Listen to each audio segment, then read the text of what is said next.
जय श्री कृष्णा दोस्तों, कैसे हैं आप लोग। मैं आशा करता हूं कि आप सभी अच्छे होंगे। भगवान श्री हरि की कृपा आप लोगों पर सदा बरसती रहे।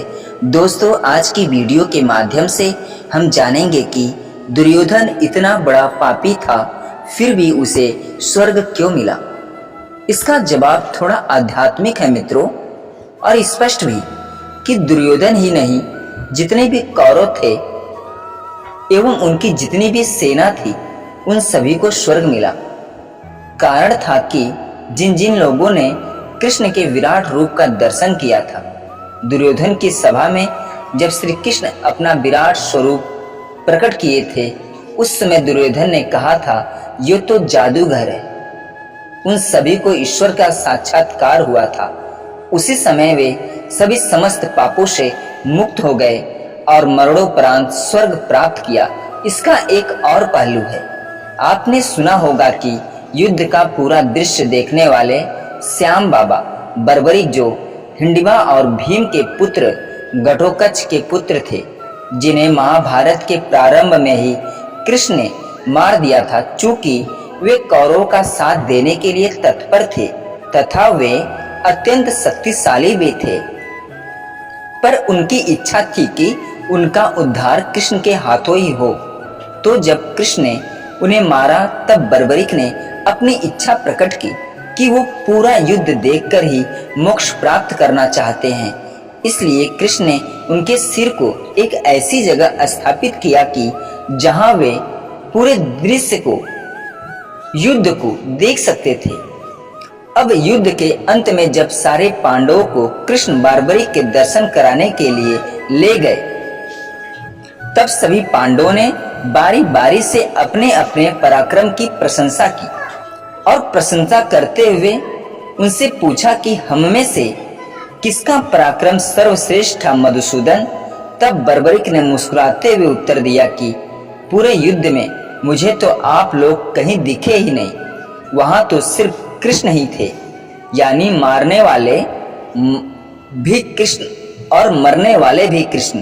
तो मैं कैसे बताऊं कि किसका पराक्रम सर्वश्रेष्ठ था। तो इससे यह पता चलता है कि ये पूरा युद्ध केवल संसार को शिक्षा देने के लिए ही लौकिक धरातल पर लड़ा गया। परलौकिक युद्ध था, जो अधर्म और धर्म पर चलने वालों की गति कैसी होती है का पाठ पढ़ाने के लिए हुआ था।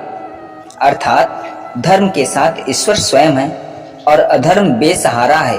ये केवल संसार को आक्रांताओं का हस्र बताने के लिए अत्यंत रूप से संसार में घटित किया गया। विशेष रूप से मैं ये बताना चाहता हूँ कि ये सभी किरदार भगवान के पार्षद ही थे, अतः उन्हें किसी भी प्रकार का दोष छू भी नहीं सकता था।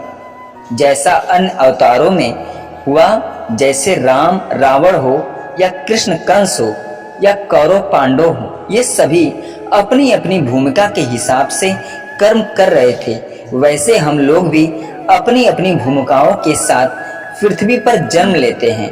पर हम में से और उनमें फर्क सिर्फ इतना है कि वे अपनी भूमिका पूर्ण समर्पण के साथ निभाते हैं और हम माया के वशीभूत हो अपनी भूमिका को ही भूल जाते हैं। आपको पता है, गीता के 3 अध्याय में कृष्ण ने मनुष्य को भी पृथ्वी का देव कहा है, पर अपने दैवत्व को भूलकर हम माइक प्रपंचों में फंसकर स्वयं को ही भूल जाते हैं और फिर कष्ट में जीवन यहाँ भी और वहाँ भी पाने के अधिकारी बन जाते हैं। यानी अपने पतन का कारण हम स्वयं हैं। ईश्वर तो कई बार हमें प्रेरणा देता है, पर हम मानते ही नहीं, बस अपनी ही धुन में रहते हैं, जिसके दुष्परिणाम हमें मृत्यु उपरांत भोगने पड़ते हैं। अब आप कहेंगे कि स्वर्ग नरक जैसी परिकल्पना से हम इत्तेफाक नहीं रखते, यानी इसमें हम नहीं मानते। तो भैया, आपने प्रश्न भी तो परालौकिक किया है।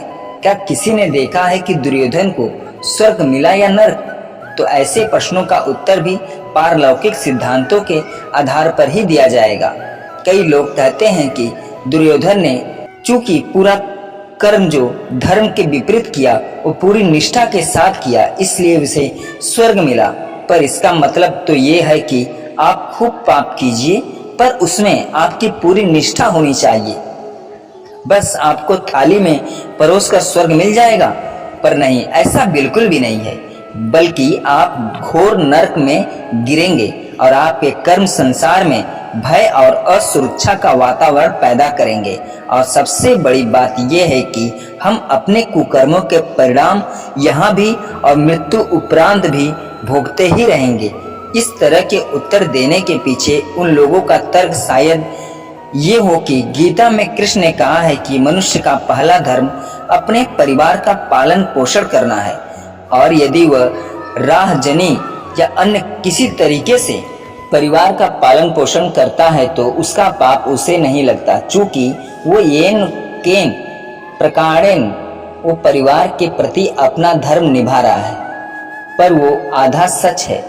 इससे पहले कृष्ण ने कहा है कि जब उस व्यक्ति के द्वारा किए गए सारे प्रयास विफल हो जाएं और उसके पास कोई मार्ग ही शेष ना रहे, तब ऐसी परिस्थिति में जब वो परिवार के दायित्व को पूर्ण करने के लिए इस प्रकार के कर्मों का आश्रय लेते हैं, तब वो पाप का भागीदार नहीं बनता।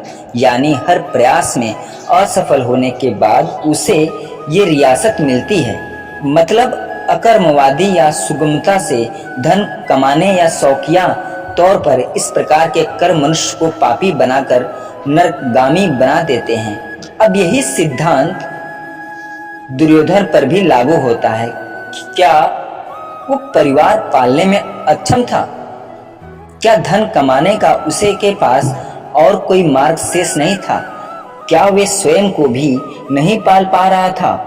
नहीं ना, वह हर तरह से सक्षम होने के बाद भी अहंकार और लालच और महत्वाकांक्षा के वशीभूत कर्म कर रहा था, जो सामाजिक रूप से निंदनीय है और घोर पाप की श्रेणी में उसे लाकर खड़ा कर देते हैं। तो इस प्रश्न का उत्तर सिर्फ आध्यात्मिक विश्लेषण से ही प्राप्त हो सकता है, और विश्लेषण करने पर यही उत्तर मिलता है कि ये केवल अलौकिक लीला थी जो लौकिक जगत में खेली गई ताकि मनुष्य इससे शिक्षा प्राप्त करे।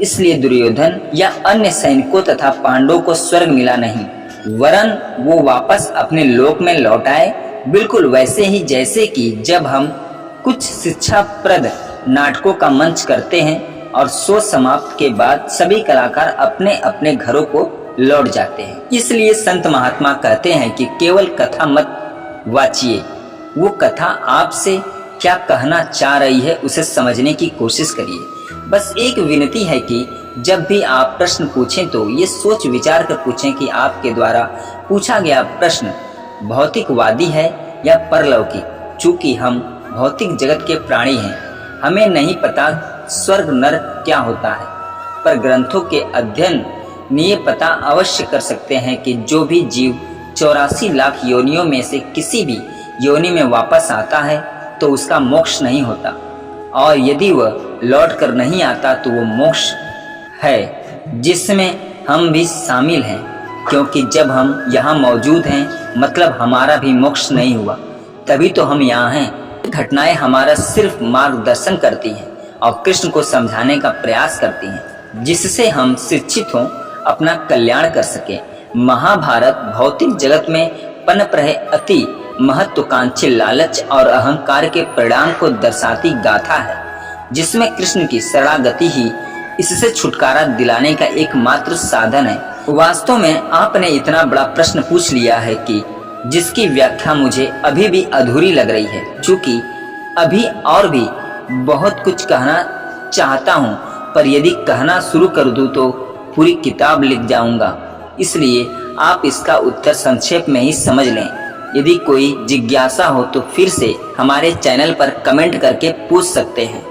तो दोस्तों, आज की वीडियो कैसी लगी कमेंट में ज़रूर बताइएगा। अगर वीडियो अच्छी लगी हो तो भगवान श्री कृष्ण के लिए, मुरलीधर के लिए चैनल को लाइक शेयर सब्सक्राइब जरूर करिएगा। पूरा वीडियो देखने और सुनने के लिए धन्यवाद दोस्तों।